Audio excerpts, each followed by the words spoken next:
繼毒奶粉、瘦肉精、地溝油之後，江蘇最近竟然發生咗西瓜爆裂嘅事件。中國嘅食品安全再度受到國際關注。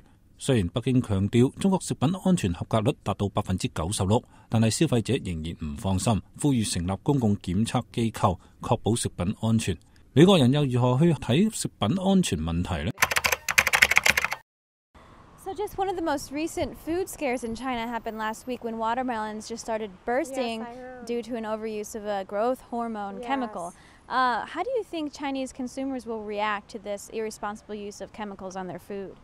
Well, I'm hoping that the Chinese people will hold their farmers and food producers accountable for these type of things. That is the only way to ensure that we in our societies have a healthy society and are looking out for one another instead of looking out to make money. Well, I'm sure they're not going to be very happy about it, especially because watermelon is such a delicious fruit, and it's especially in the summer, right? Yeah, exactly. It's very nice to have, but it seems like maybe they won't be very trusting of the government or the people who grow the fruit because it seems like they're trying to get every little penny they can out of it instead of trying to provide a good product. So I don't think they'll buy watermelon anymore. Yeah, isn't that sad? It's the best summer food, isn't it? Yeah. Yeah. Do you eat a lot of watermelon this summer? Yeah. That's awesome.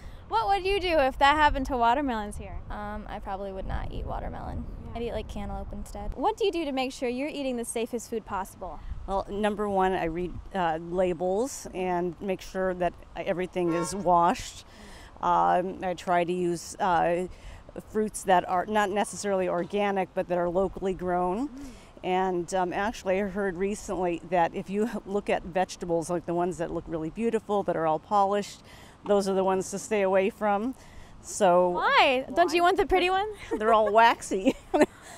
So there are things on there that you may not want to eat. Looks good to the eye, but not necessarily good for your body. I'll have to remember that one. Are there any foods that you won't eat because you feel they're too dangerous to consume? I think that what I would call factory foods are very dangerous to consume. We need to look at less processed.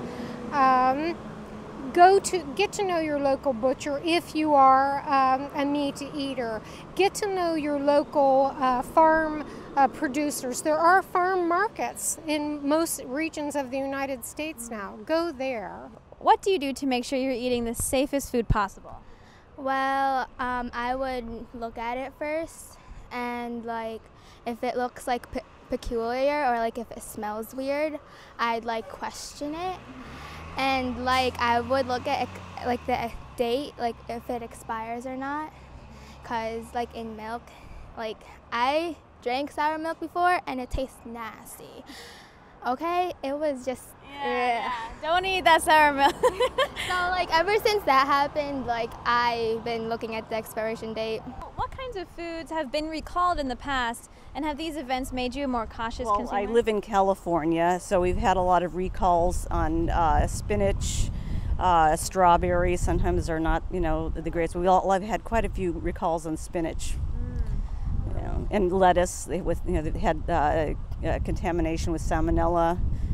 Do you still buy spinach and lettuce and strawberries? I do. Actually, we have a store, I want to give them a plug, but Trader Joe's, they have very, very good vegetables there. And I even heard that it's probably better to buy frozen vegetables that are fresh frozen than to even if you buy organic stuff and let it sit around.